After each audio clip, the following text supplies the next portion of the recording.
kailangan yung 100,000 po hanggang milyon po para mapaayos po itong spine nyo. Ano nga ba mga kailangan gawin or iiwasan kapag meron po tayong scoliosis? Meron Iwasan ba? po natin magbuhat ng mabibigat. More than 4 kilos, iiwasan po natin. Iiwasan po natin Not true. tumalon. Mga activities na tumatalon, basketball, Not true. volleyball, jump rope, lahat ng klaseng pagtalon. Iiwasan Not po natin true. bawat talon nyo. Kasinungalingan, hilot pala Isa rin po gutok. sa mga effective na gagawin natin para hindi po mapalala itong ating scoliosis ay gagamit po tayo ng posture corrector. Siyempre, ang pinakamahalaga po sa lahat is regular adjustment. Kailangan itong Not spine true. ng scoliosis lagi. Pansin nyo, ang lakas na ng loob magsalita ng mga hilot palagotok ngayon. No? Yung mga nag 5-day training. Imagine mo, ang physical therapy, 5 years sila, 5 days, pinagmamalaki pa nila, di ba? Tapos sabihin nila, hindi, bawal ka tumalon, bawal ka ng mga activities, bawal ka magbuhat, kasi lalo daw lalala scoliosis mo. Hindi po totoo yun. Ang scoliosis po, it develops over time. Hindi yan makukuha dahil lang nagtatalon ka, dahil nag-e-sports ka, dahil nagbubuhat ka. That's not true. Mahirap gawin. Mahirap tumalon, mahirap magbuhat.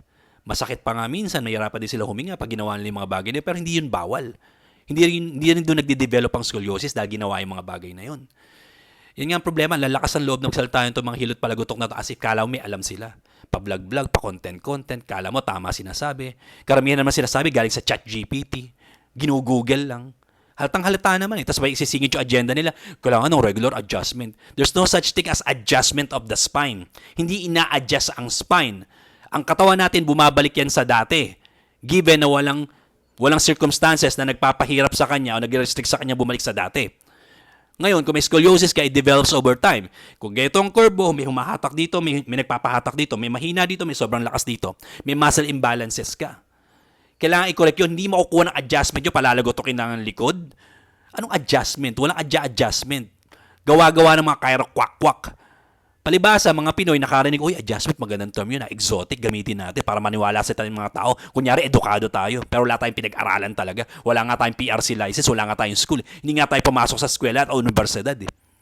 Dati lang tambay, dati lang nagtatrabaho sa Abendsons, all of a sudden, hilot palagotok na. Dati lang technician ng mga, nagkukumpany ng mga parts, ngayon, hilot palagotok na. Marami na po na disgrasya sa mga ganyan.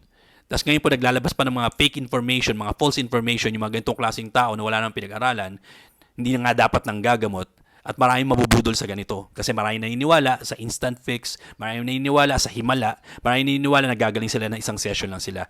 Hindi po mangyayari, malaking kasinungalingan ang sinabi nitong taong to. Ingat po sa mga ganitong klaseng information dahil lagana po ito sa internet. Tapos yung ibang tatanong pa, anong dapat gawin, Dok? Di mo naman sinabi. Ito sabihin ko sa'yo, di pumunta kayo sa clinic. Magpa-screen kayo sa mga staff ko para malaman natin kung kaya natin gamutin yan o hindi. Pag na-screen kayo ng staff ko, then you would see me. Then I would evaluate you. Come to our clinic. We're the only corrective therapy sa buong Pilipinas. Dok, pareho ka rin naman, pero movement practice mo eh. Saan kayo pupunta? Tatanungin nyo, anong gagawin namin? Sinasabi ko sa yung gagawin sa inyo, mamimuloso po pa kayo. Stupid bitch ass, motherfuckers.